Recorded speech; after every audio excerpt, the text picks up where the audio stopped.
IVM.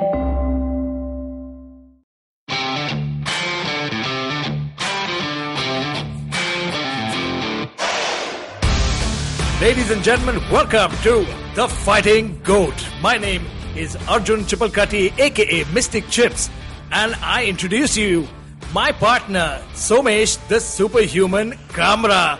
Arjun, what a moment of pride. We are finally on the best podcast network in India, IVM podcast, launching the best MMA podcast from India, The Fighting GOAT. Oh man, I can't wait. And what a name, dude. By the way, guys, if you don't know what GOAT is, it's G.O.A.T.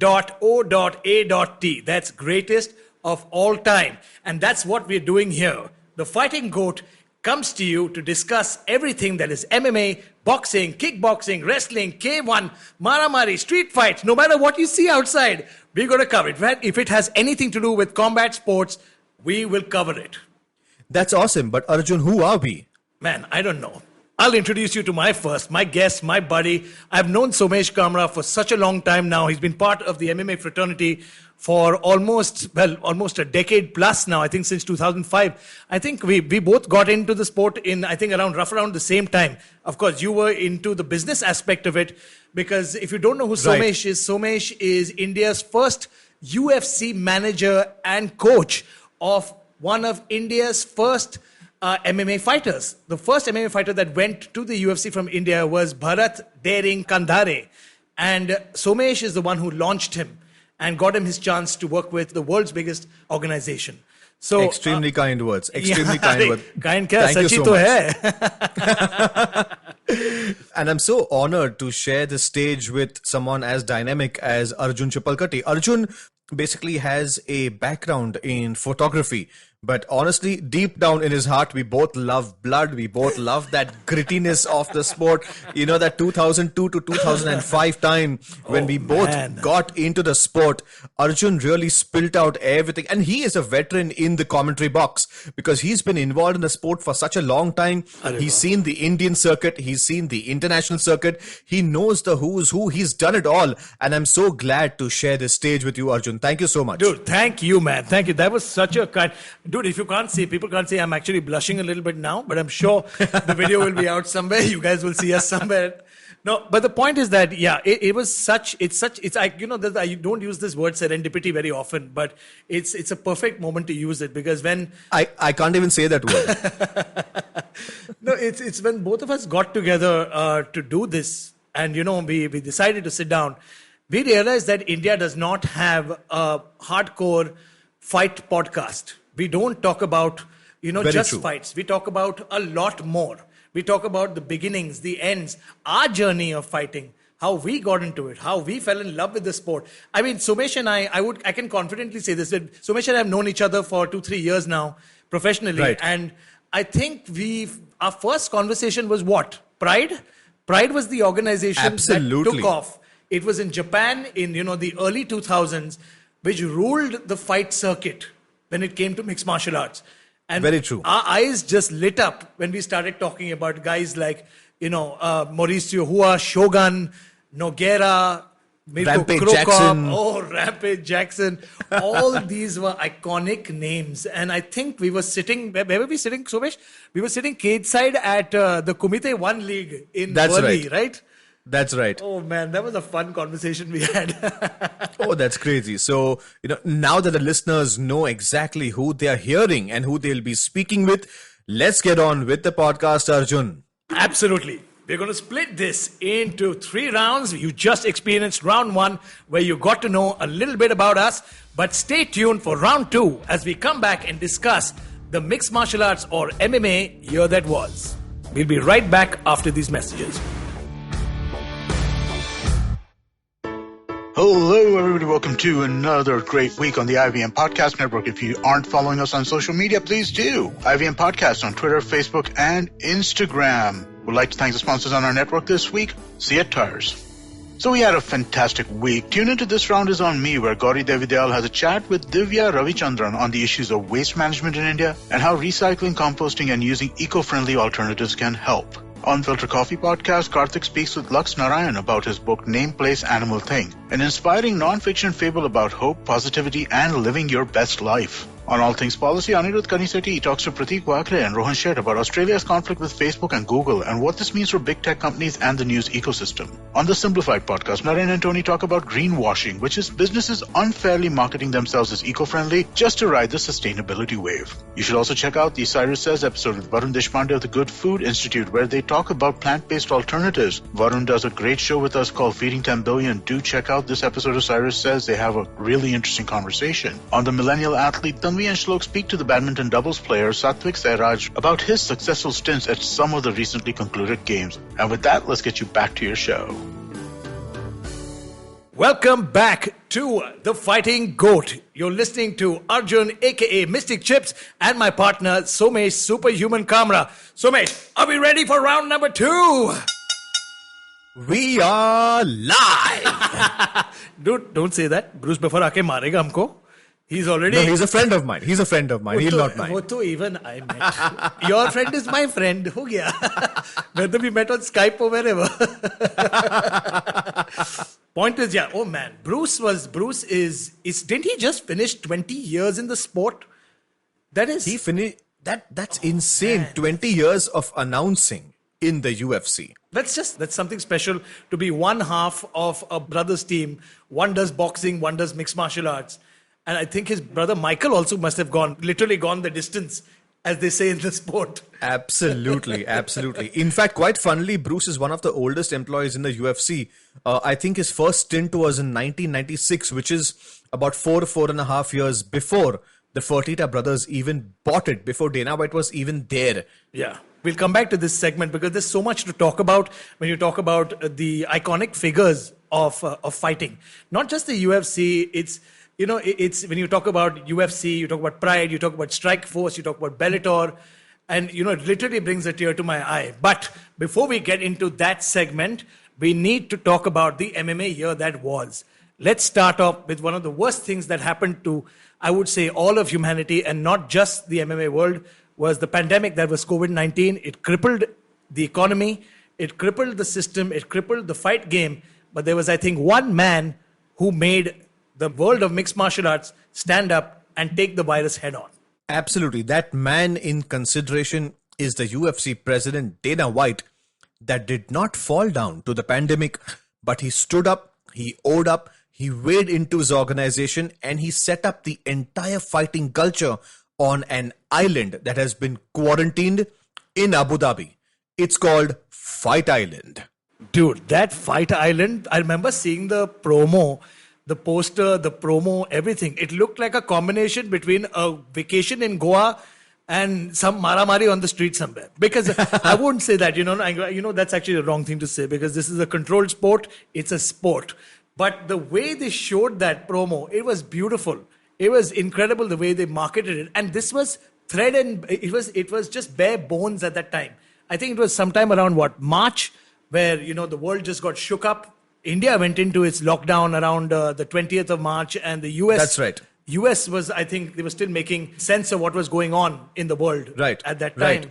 And I remember when Dana White just, everything... I think Disney made the call that none of the ESPN shows, none of the UFC shows would air in America anymore. Would not be live in America anymore. And Dana came in and said, wait and watch, give me a month. Well, Arjun, what does that tell you about the mindset of the person leading this organization? In terms of, when everybody said, okay, fine, this is the situation, let's back down, let's wait and watch. This gentleman just went out there, put on a show, and put up an entire facility in a barren land, calling it Fight Island.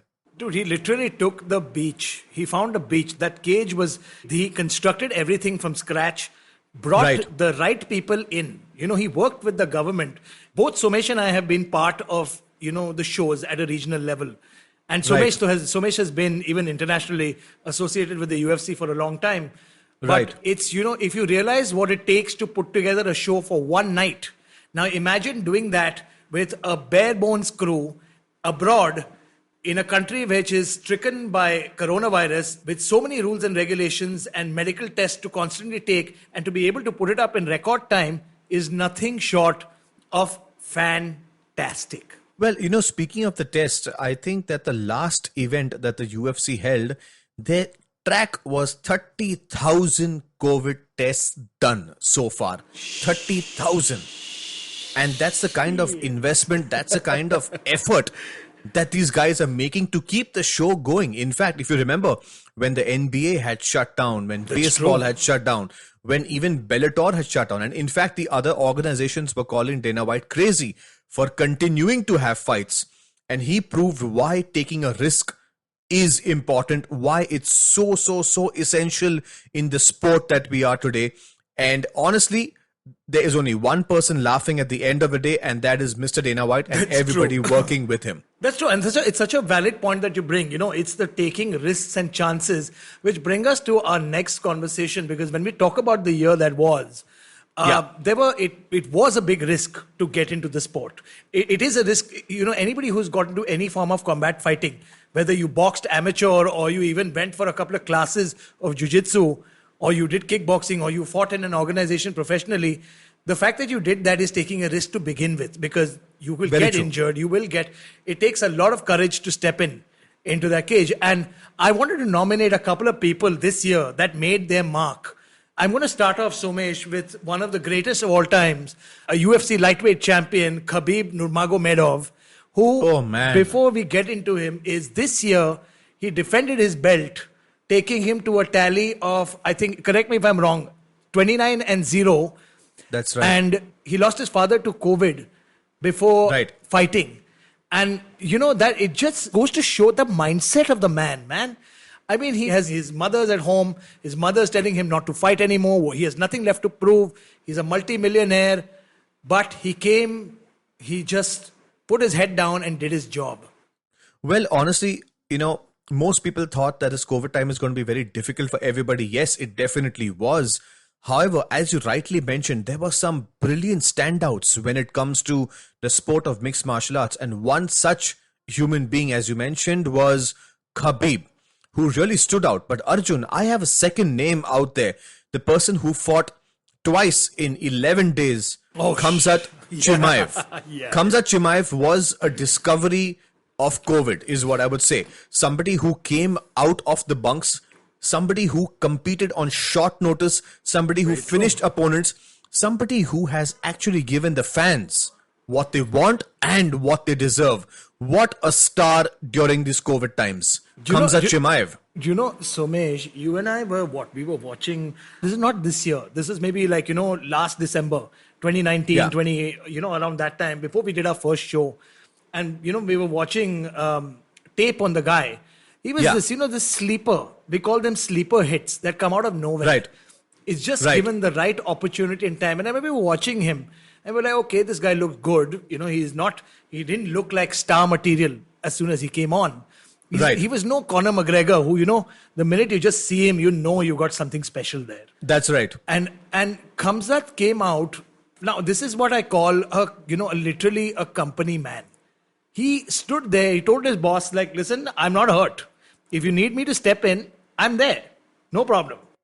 Well, that fight was on Fight Island, and it was quite surprising because Khamzat, in fact, had his flight booked back home, and he told his bosses, listen, I'm willing to wait. If somebody backs out, someone gets injured, last minute replacement, I will stay on the island, I will stay there, I will train, and I will step in for whoever backs out in any of the weight classes, be it welterweight or be it middleweight. True. I mean, Arjun, what a mindset. What a mindset. And the thing is that Dana loves these kind of guys. Exactly. Dana loves these kind of guys because, we come from that, from a certain cloth that believed in the warrior spirit of fighters. It was not a business back then.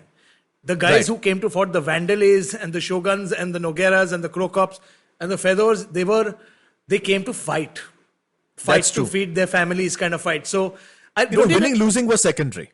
Exactly. And even crowds back then never cared. You remember Pride's tournaments? One day, people used to fight three times, depending on how they won. Exactly. 3 times in a night they fought. In fact, I mentioned this on our last show where Olenek made his debut in 1996 in a tournament called Ukraine No Holds Barred. And he fought 3 times in one night. And he won all 3 fights. But sadly, brother, this is the dying breed now.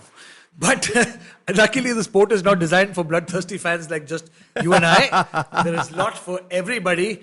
And we move on to our last prospect that came out. In fact, I would not even call it prospect. This guy is, I would say, if you are a modern MMA fan and you don't know who this guy is, don't be a fan. Honestly, just don't. Don't watch the sport. If you don't know who Max Holloway is, don't watch the sport. Because you are depriving yourself of some of the greatest joys that this violent sport has to bring to you. Technique, style, class, tenacity, cardio, whatever you look for, you're going to get it with Max Holloway. Let's talk about the resurgence of Max Holloway. Bichara Calvin Qatar. Bichara. I will only say Bichara Calvin Qatar. In fact, Max Holloway has achieved so much in his young career. He almost seems like a veteran who's 40 plus years old, but honestly, he's just 29 and he has seen it all. He has done it all. He has fought for the championship. He's fought people like McGregor. He's moved up the ladder and fought people like Dustin Poirier on short-term notice. And he's actually put up a show. In fact, his last fight, the reason why I'm calling it the resurgence is because during the fight, he was talking to the commentators. He was talking to... Oh my God, I remember that. I remember talking to Daniel Cormier. He was still slipping. He was ducking. He was avoiding all the punches that Qatar was giving. And he was countering like a beast. This man showed what he was maybe about 3 or 4 years back. And Arjun, he's just 29 years old. The sky is the limit for Max Holloway.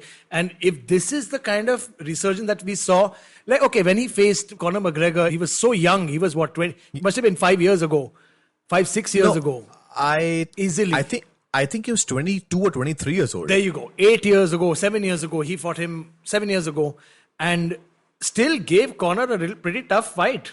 He didn't back down. He, in fact, had injured his leg in that fight and still continued to go.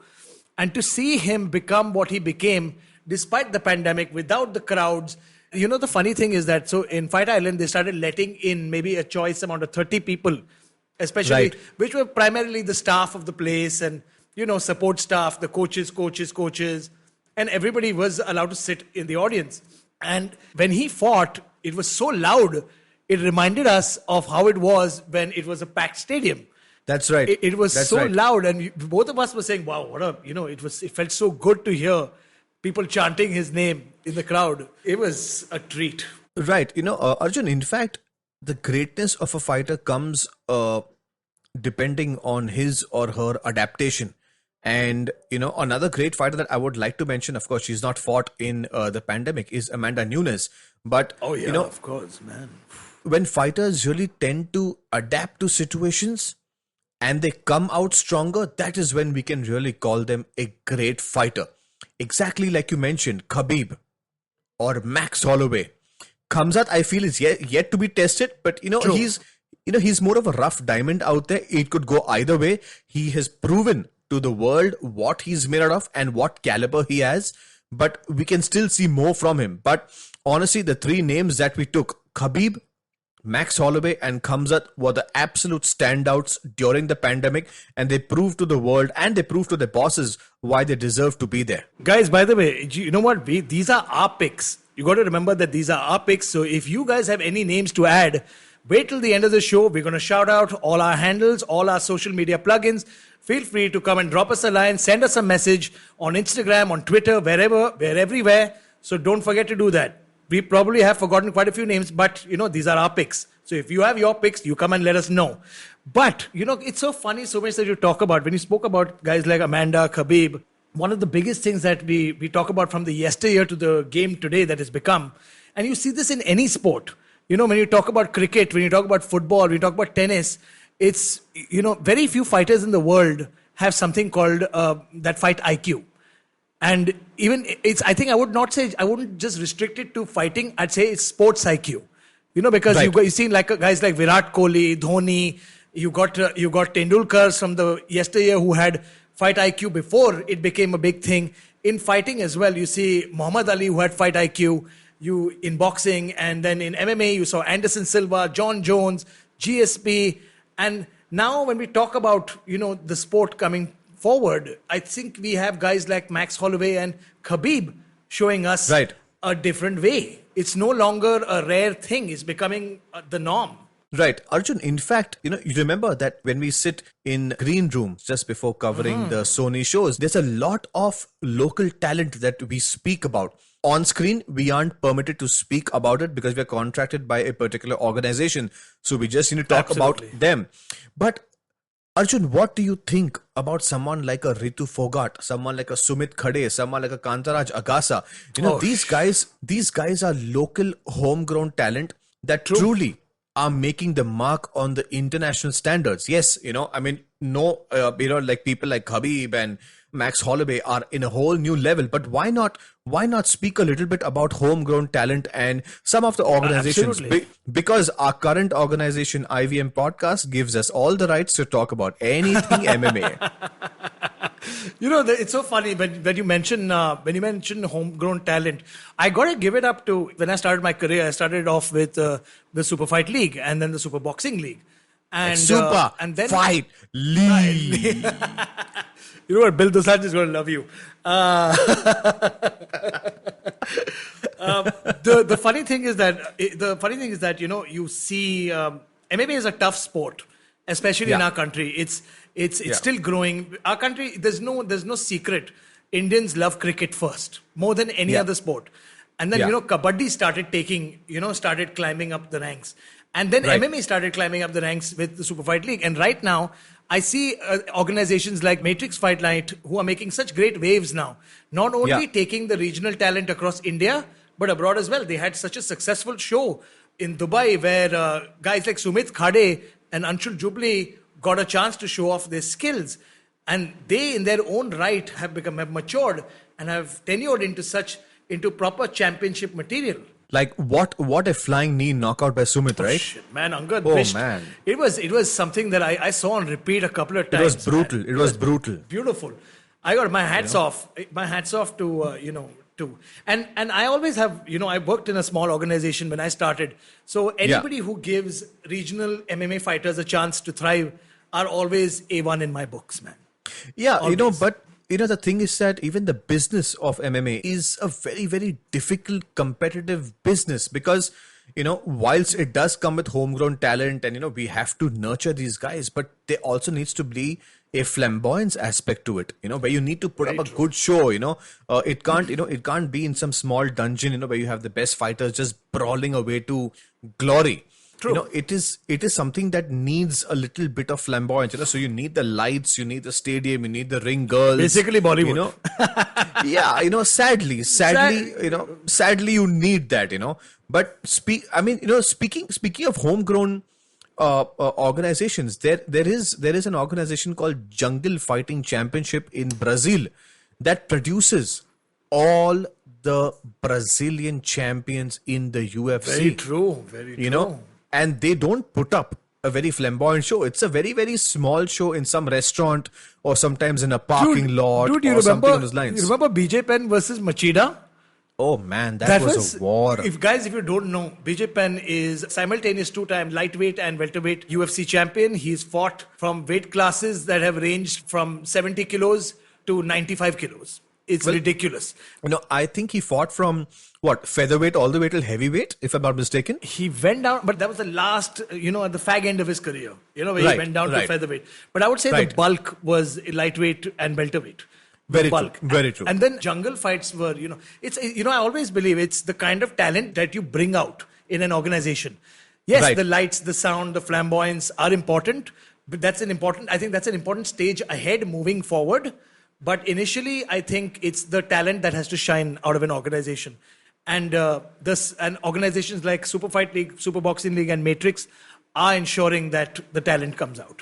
And speaking about talent, how about giving a shout out to our very own Ritu Fogart, who's in one championship? One championship, Olympic caliber wrestler, undefeated. That's... When she got signed on to one championship, a lot of people sent me a message that, do you think it's the right choice? She's going to get hammered. India's name is going to go down. And I'm like, guys, I love the fans, They don't know shit. Brutal. I mean, MMA fans, as you rightly say, are some of the worst fans out there. However, we love them, but they are some of the worst. No. You love them. I don't love them always because they can, I know enough fans and we are fans ourselves. And you've heard me off camera as well. So, but MMA fans are like Manchester United fans. Trust me. Yes. They're sometimes worse than the team. Like the team is fantastic, but the fans are the worst. So that happens to be the case. God, I'm pretty sure I'm going to catch some flack for this. But while we're giving a shout out to someone I would claim as one of the best fighters to have ever come out of the MMA scene in India was Kantara Jagasa. He's 35 years old. One of the most well-rounded fighters I've seen. He's fought in multiple organizations and taken on both national and international talent and beaten them consistently. Right, and I'm so very happy that one championship based out of Singapore has given Kantara Jagasa a chance to straight get into the one championship fighting pool. And it's going to be a big moment for him because he has to really adapt, learn, and move on because the fighting pool at one championship is not a very easy one. So he'll need to adapt. He, however, has all the skills it takes to move up the ladder.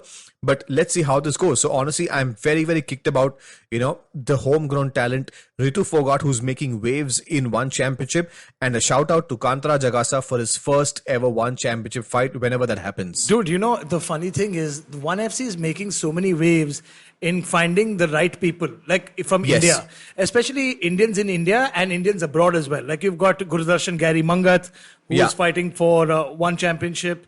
You've got Jeet Toshi. Arjun Singh Bullar, Jeet Toshi as well, who's fighting. Jeet Toshi unfortunately has been released. But she fought, she fought for them. Oh, she fought really well. And I think Jeet Toshi was the first Indian girl to win in one championship. That's true. So that itself, gave people the confidence that yes, we can not only get there, but we can win.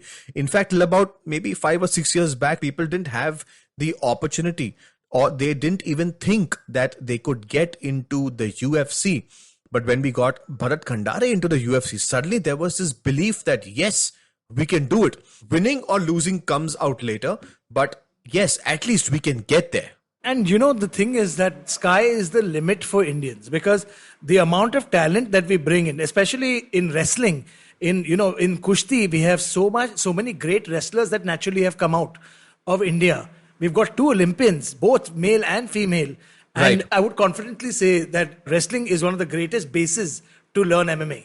Because undoubtedly, wrestlers control the pace of a fight. You see it. You see Daniel Cormier, you see Khabib Nurmagomedov, you see Cain Velasquez. You saw so many wrestlers through the years, always controlling the pace of the fight. So why not? Very true. Indians produce good wrestlers already. They just need, the right direction. Well, India is such a beautiful nation because we don't only produce good wrestlers, we even produce boxers like, Vijender Singh, who's right now fighting his next pro boxing bout in March 2021. True. So I think there is absolutely no dearth of talent in this country. We have a lot of it. We just need to explore it. The fighters need to be of a certain mindset and we need to move forward. That's true, man. And speaking of exploring, guys, don't go anywhere because we're going to come back for round number 3, which is going to be a fun round. It's the MMA face-off between Team Chips, that's me, versus Team Kamra, where we present to you UFC 259, and it's a card with 3 title fights. So don't go anywhere. Stay tuned for your chance to win tons of cool and exciting prizes. We'll be right back. Whether you're an established sports person or a budding one, or simply a sports enthusiast, join us, Tanvi and Shlok. We are 2 passionate pro badminton players talking policy, mindset and everything sport. So tune in to the Millennial Athlete every Monday. Only on the IVM Podcast Network. Trust us, it's gonna be lit. Welcome back to round 3 of the Fighting GOAT. My name is Arjun Chipalkatti, aka Mistake Chips, with my partner Somesh, the Superhuman Kamra. Somesh, are we ready for the MMA face-off? Exclusively on the IVM Podcast Network on the Fighting GOAT. Bye. Bet ready? I'm Team Chips. You are Team Kamra. We've got 3 big title fights coming up. 3 big fights. I think it's on the 7th of March. at UFC 259. I'm going to start us off with the first one. I'm going to actually tell you all the fights first, Somesh, to get you all pumped up and excited. Let us run the audience through all the fights first that we're going to be speaking about. Yes, the sir. 3 title fights that we're going to be speaking. It's happening exclusively on Sony Entertainment Network, Sony 10-1, Sony 10-3, and it's happening live at the UFC Apex in Las Vegas, Nevada. All right, let's get started. First, in the bantamweight division, we've got Peter Yan, the champion, taking on Al-Jamin Sterling. This one is going to be a brawler. Well, Peter Yan, the Russian that he is, trains and studies and lives in Phuket. He is with a Tiger Muay Thai in Thailand. And what a run he's been. 10 consecutive wins. Mystic Chips, what do you think? He's beaten people like Jose Aldo. He's beaten people like Uriah Faber. That was depressing for me. John Dodson, Douglas Silva. So he has honestly beaten them all. He's on a 10-fight winning streak. What do you think? Will it go Yan's way or will it go Sterling's way? See, firstly, I always, there's a saying, until you defend your belt, you're not really the champ. And this is Peter Yan's first defense. He won the vacant belt against Aldo. Yeah. It was a brutal fight to watch. He is someone who is so technically skilled with both his hands and his legs. He's a little bit of a slow starter. So that's going to be interesting to watch because you saw against Aldo as well. Aldo came out very strong and he actually, in fact, with one of his kicks, knocked him down. So it might be interesting to see what happens. But Peter Yan is someone who can rally back and God forbid he gets you down on the ground. He will make your life a living hell. He battered and battered and battered the former champion into a pulp till the referee had to mercifully stop it. Very true. But on the same hand, you've got the number 1 contender, Aljamain Sterling. This guy is, in my opinion, can do it.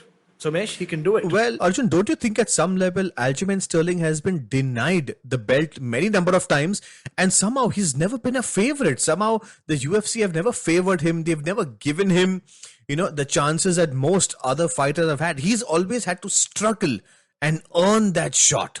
Why is that so? I don't know. Why, my friend? Why? I don't know, dude. I love the guy. In fact, he's my pick, dude. He's the underdog. He's my pick against Peter Yan. I call it. Aljamain Sterling, he's a fast, furious, lanky fighter. He's got long limbs. And now I think he knows it's his time. He's taken this very seriously. He's not overhyped it. Yes, he's been there. He's talked at the press conferences. He's done the promos. He's done everything. But he seems a lot more focused. Peter Yan, anyway, is not the kind of person who talks. He just comes in there and gets the business and the job done. But I think Aljo Sterling does it, and he does it. I can't predict. It's too hard. Maybe by submission in round 3. Okay, so Arjun's pick is Aljamain Sterling defeats Peter Yan in round 3. Mr. Kamra, what do you think? Somesh Superhuman Kamra predicts the belt doesn't change hands. It's a TKO. Peter Yan keeps the belt and still the undisputed bantamweight champion of the world, the Russian Peter Yan. By the way, guys, Arjun, you cannot change. No, Arjun, you cannot change. I didn't say I'm changing. I just want to inform all our fans, wait till the end of the show because you're going to hear what the prizes are and it's really fun. If I'm wrong or he's right or whatever, you're going to find out. It's really fun. So stay tuned. Okay, moving on to the next one is the Lioness. Amanda Nunes takes on the Aussie juggernaut, Megan Anderson. If you don't know who Amanda Nunes is, I suggest you Google her. She is a 2-division reigning champ. She is one of the scariest women that have ever stepped into the sport and is literally the most exciting knockout machine in both those women's divisions. Well, when Arjun says both the women division, we're talking about the bantamweight division, which is 135 pounds, and the featherweight division, which is 145 pounds. So yes, Arjun, as you rightly said, Amanda the Lioness Nunes has beaten the who's who of the industry. She currently is on a 10-fight winning streak. She has beaten the likes of Holly Holm. She's beaten Ronda Rousey. She's also beaten Valentina Shevchenko. The True, current, man, but no. the current flyweight champion. I won't give her. The thing is that the second fight was very, very close. It was a split decision. It could have gone down Valentina's. I believe that Valentina won. But coming back, Okay, maybe the way she finished Cyborg, the way she finished Holly Holm was something else altogether. And both of them Ronda. both of them, I mean, all three of them were in the first round, and these were former UFC champions. Do you remember when people were talking about the return of Ronda Rousey and she was to take on Amanda Nunes? And a lot of people, I'm not going to say who, a lot of influential people, a lot of fighters, all thought that she was going to be fodder for Ronda Rousey. Ronda was going to come back and steamroll her. Right. And she knocked her out standing mid-air in 1.5 minutes? No, it was, I think, about 50 seconds or something. I mean, I don't remember, but it was lesser. It was lesser than 50 seconds. That's just incredible. And then she's taking on, a relative underdog in Megan Anderson. A lot of guys don't know her. She's flown under the radar. But Somesh, you and I have seen this in the past, when John Jones, the former UFC light heavyweight champion, took on the Swedish boxing champion in Alexander Gustafsson, who came in with a little bit of steam behind him. He was coming back-to-back on some back-to-back wins. Right. A lot of people did not give him a shot. People thought Jones will run through him in 2 rounds. Right. But you saw what happened. It was one of the hardest fights that the champion went through. He was busted up, he was hurt, and it was just a fight, man. Well, in fact, when you speak about that, another fighter comes immediately to my mind. That's Dominic Reyes, where people didn't take him seriously, but he gave John Jones the fight of his life after the fight of Alexander Gustafsson. So yes, a lot of people are counting Megan Anderson out of this, but ladies and gentlemen, let me tell you, it's not over till it's actually over. And this girl who's 6 feet tall, she's 31 years old, she may just surprise the world and become the new women's featherweight champion. Coming back to our predictions, Mystic Chips, where does this go for you? Oh, no, I'm not taking any chances on this one. I go with Amanda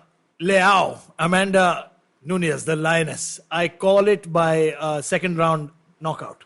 Okay, and Somesh Superhuman Kamra is going with Arjun Chipalkatti in Amanda Nunes keeps the belt, and still it's second round TKO. I think, that's a funny scenario when we both agree also. There's a clause here. I hope, by the way, Mr. Cyrus Brocha, you're watching because this is very interesting, but this part will soon involve you. Anyway, those are the picks for the co-main event. And now we move on to the main event of the evening. We've got the UFC light heavyweight title on the line against the champion, Jan Blachowicz, taking on the current UFC middleweight champion, that's Israel Izzy Adesanya. Oh man, I cannot wait, man. What can we say? In fact, so many variables out here. I mean, I don't even know where to start, because on one hand, you have a striking genius in the Nigerian-born New Zealander, Israel Adesanya. And on the other hand, we have a man who has destroyed his opponents, who's currently on a 4-fight winning streak, Jan Blachowicz. But that city kickboxing camp that Israel Adesanya comes from, they always seem to find a way. And it's not, I wouldn't say, it didn't work out very well against, with Dan Hooker when he took on Michael Chandler. But then again, Israel Adesanya is one of those once-in-a-lifetime special athletes. Very true. I remember seeing him. I'd gone for a boxing tournament in the Middle East. I was working in a boxing tournament, and he was one of the guests there. And I met him and I spoke to him, and I'm a big fan. And I asked him, I said, what was the defining point of your career? And he told me, he's like, when I fought Anderson Silva, and Anderson Silva whispered in my ear. By the way, if you don't know who Anderson Silva is, stop watching the sport. He is the greatest of all time. Anderson Silva is the Muhammad Ali of MMA. And when don't comment, Somesh, I know you're laughing. You wait. Let me finish. It's an emotional part of my speech, man. It's emotional, okay? Don't make fun of me. Anderson Silva told Israel Adesanya that he now has the torch. Has kyun raha hai, bhai? Has kyun raha hai, yaar? I'm crying. It's crying. You wait, let Team Chips win this round, and then you'll see who's crying. Cyrus is in trouble. That being said, the man comes in with a legacy on his shoulders now. He's carrying the legacy of one of the greatest of all times, and now has stepped forward. Ideally, when a champion from a lower weight division moves up a weight class to take on the champion, it's referred to as a super fight. And you will see very few of those in your lifetime. Very true. In fact, Arjun, who, apart from the great Khabib, who has a record of 20-0, and this gentleman, Israel Adesanya, is no walk in the park. He has, had wars with Kelvin Gastelum. He has beaten the likes of Robert Whittaker, the former champion. He has beaten Yoel Romero. He's beaten Paulo Costa, and these are grade A fighters. These are not warm-up fights. These are fights that will test you, that will break you, or that will make you, So I'm just quite surprised that this man, who seems to not have great grappling and wrestling, has been just towering through all these great fighters that we call, Hall of Famers. 20-0 Israel Adesanya in the middleweight category. I mean, what to make out of it? See, I've said this in the past. There are some things that are just better left unsaid. Because I wish we could show you, the highlights of what this man has done in his career. It is nothing short of spectacular. Guys, go right now. Google Israel Adesanya best fights on YouTube and just watch. You'll know what we're talking about. This is a once-in-a-lifetime special athlete. And he's taking on the Polish juggernaut, who keeps constantly saying that he has the Polish power, in Jan Blachowicz. And this guy also, do not sleep on him. He will literally put you to sleep in one shot. Literally put you to sleep. He did that Dominic Reyes gave John Jones the toughest fight of his life, and Jan Blachowicz knocks him out in a minute, effortlessly. Yeah. So he actually knocked him out in round 2, but honestly, it just seemed like he knocked him out so easily. In fact, in Jan Blachowicz's last 4 fights, he's had 3 of the most devastating knockouts that we have seen, and they were versus Luke Rockhold, Corey Anderson, and Dominic Reyes. Oh man, Somesh, guys, also be tuned. In our next episode or our next episode, we're going to be talking about the most devastating knockouts in MMA. All of MMA. Man. That is going to be an incredible episode. Because both of us are going to be jumping up and down our seats. That's going to be a 5-hour episode. Yeah, absolutely. But, so now, okay, when you talk about this kind of matchup, it is a very, very big matchup. It is a iconic, monumental matchup. And if you just watch it, I won't say anything anymore. There's a lot of history behind it. Its legacy is on the line. And it's happening to cap out one of the most important cards of the year on March 7th. So don't miss out UFC 259. But now it is prediction time, my friend. Is it going to be Team Chips or Team Kamra? Because I am going with the style bender, Israel Adesanya, 3rd round TKO. Oh man, it's a very difficult one for me right now, because I'm going with Israel Adesanya. I think it's going to end in round 3 or 4. I cannot certainly say, but I'm putting my hand on Israel Adesanya, and it's going to be in round 3 or 4. The first, or I guess may not be the first, but the 2 division, the middleweight and the light heavyweight champion after March 7th is going to be none other than the New Zealander Israel Adesanya. Wow, okay, so we agree again. Okay, guys, now let me tell you the rules of this. Yeah. So basically, after the game is over, you're telling the rules, right? Of course. Now they need to know what the prizes are, no? So guys, do not forget, okay?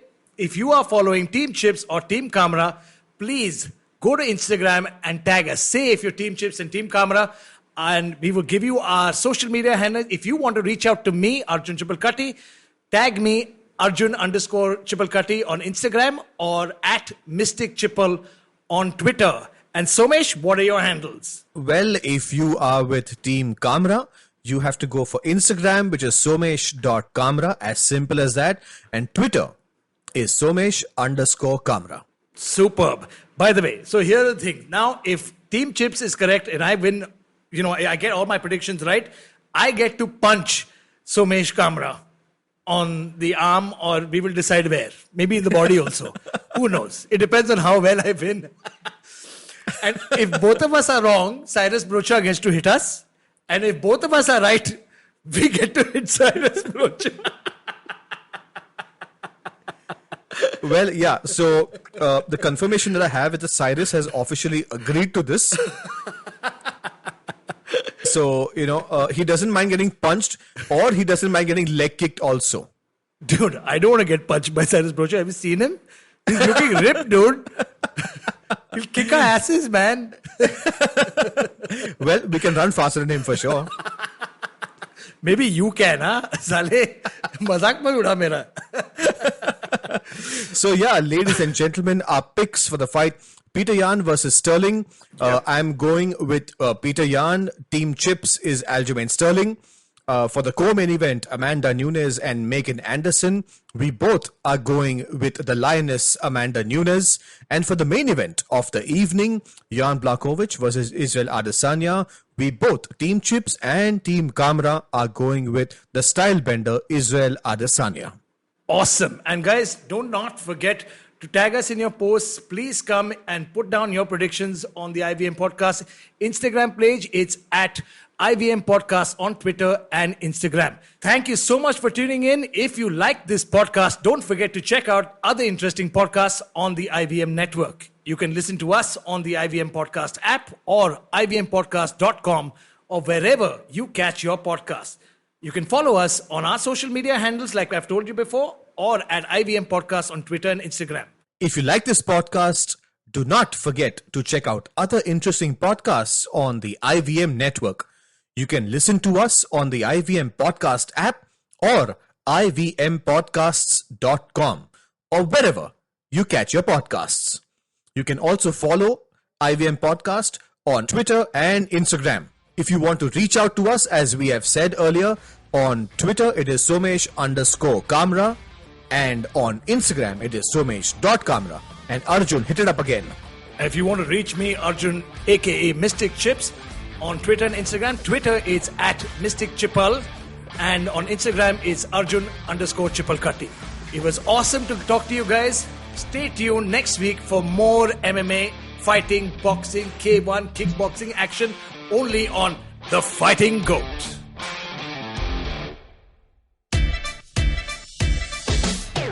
From uncensored and unfiltered chats with the who's who of the entertainment industry, I, Siddharth Kannan, bring you a very heartcake chat show called Candid Kannan. Tune in every Friday on the IVM Podcast app or wherever you get your podcasts. Feeling overwhelmed, anxious, struggling with too many obstacles, don't know where your life is headed?